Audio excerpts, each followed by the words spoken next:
Hello, I'm Jasmine and I'm a taxidermist, which means I make sculptures of animals using the skin, fur and feathers of animals that have sadly passed away due to natural causes.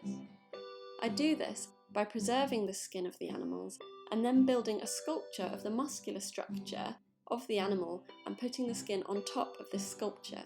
For my mammals, I make a binder using wood wool, which is made from fine slithers of wood. I wrap this around a wire frame.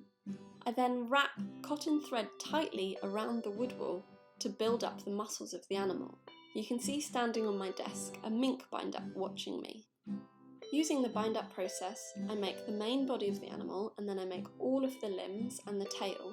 I then use the real skull of the animal and attach this to my binder. This is a rabbit binder, and this is what the final sculpture looks like before I put the skin on top.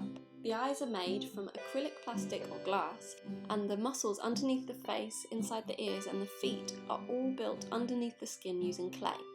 So I thought we could have a go at making a binder using things you might have at home, such as cardboard, newspaper, brown paper magazines, tissue paper, scissors, paintbrush, pencil, string or cotton thread, PVA glue and paints. So I'm going to show you how to make a rabbit binder out of paper. First, we need to think about the shape of the head and body of the rabbit. And then we need to draw this out onto a piece of cardboard. And then cut it out with your scissors, getting an adult to help you if you need one. Then take your newspaper, newsprint, tissue paper, whatever material you've got that you can scrunch up to build up the shape of the rabbit. Scrunch it up into little pieces and start to build up the shape of the rabbit, using your cotton thread or string to wrap around the paper to keep it in place. Remember to think about the shape of a rabbit. It's got a slightly wider back and bottom end and a smaller head. Once you've done one side, start to build up the other side until you eventually have the shape of the body and head of the rabbit.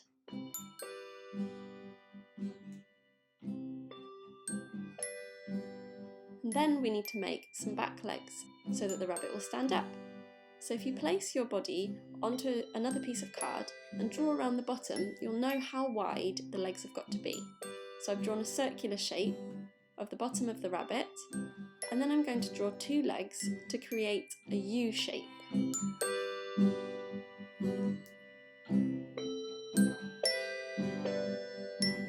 And then I need to cut it out.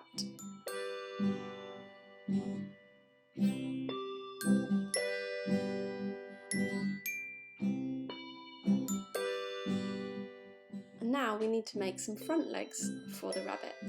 So if you lie the body of your rabbit on the card, you can line it up to see what size the legs should be, and then draw a rough shape like this of the rabbit's leg. You can always have a look at an image of a rabbit if you're not sure what shape the front leg is. Once you've drawn round the leg, cut it out, and then you can use this one to draw around to cut out your second front leg.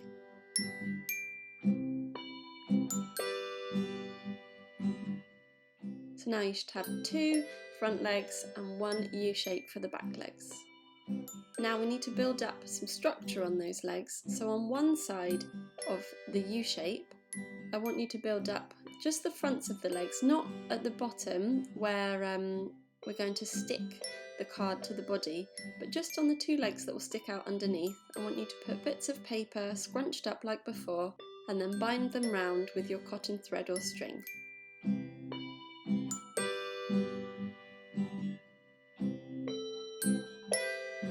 Once you've done one leg, do the other one.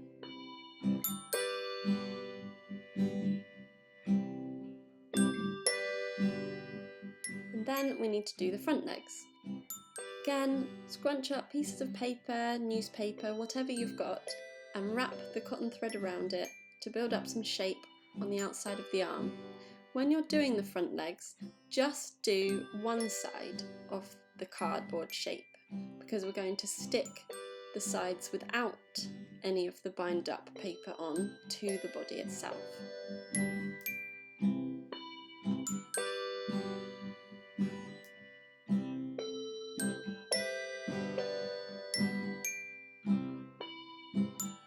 Now we need to glue these on. So first, if you take the back legs and just put a big blob of PVA glue on the back of the card, and then stick this to the underside of the rabbit. This will help the rabbit stand up and it will create the shape of the back legs. And then using your cotton thread again, bind the legs onto the body.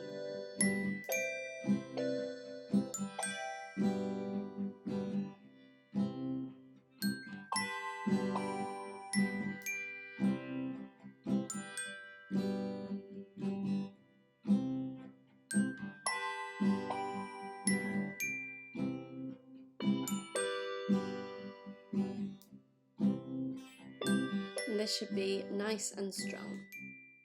Now we need to do the front legs. When placing the front legs on, you might want to have another look at the image of the rabbit, just to decide where the front legs are going to go. When I'm doing taxidermy, I always have to look at a lot of reference images of the animal I'm working on to make sure that I'm getting the animal as correct as possible and looking as realistic as I can. So stick on your front leg, and again, like you did with the back legs, use your cotton thread to wrap round the arm and hold it in place.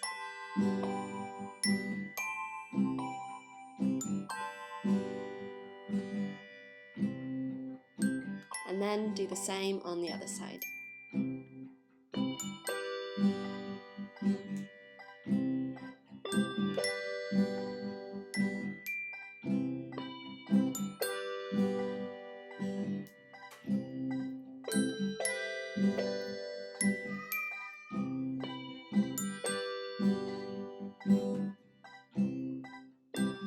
Now we need to make some ears. So if you get a piece of card and draw out your ears, you can use the body of your rabbit to hold them up to the drawing just to see if they're about the right size. Draw 2 ears. If you're not sure about the shape of the rabbit's ears, you can have a look at your photograph of the rabbit again, and then cut them out.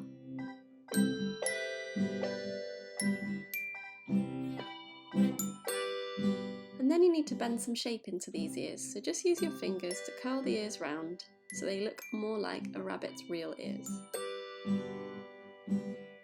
And then we're going to glue them on. So use your PVA just to put a blob of glue on the back of the ear, and then you can use a little piece of your newspaper, newsprint tissue paper that you've been making your bind up with, just to stick over the ear, just to hold it in place.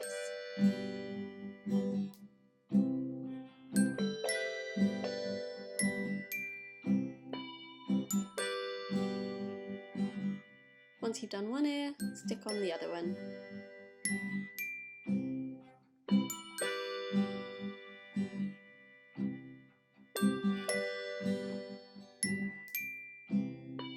And then that's the main structure of your bind up rabbit finished.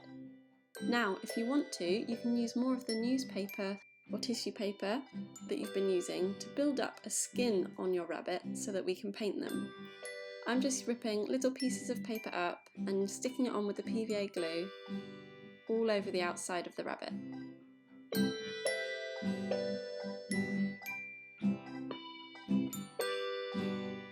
Then if you leave your rabbit overnight to dry, the next day you should be able to paint it. You can use any paints that you have at home. This is Yanni, and he's helping me to paint my rabbit. Like the photograph of the rabbit I showed you at the beginning, we're using brown paints to build up the fur. But don't forget, you could use any colours to paint your rabbit. Also, once you've finished your rabbit, don't forget that you could use this process again to make any animal you like. If you choose a photograph of an animal and cut out the main shape of the body and head, you should be able to build up a bind up using paper at home in the same way.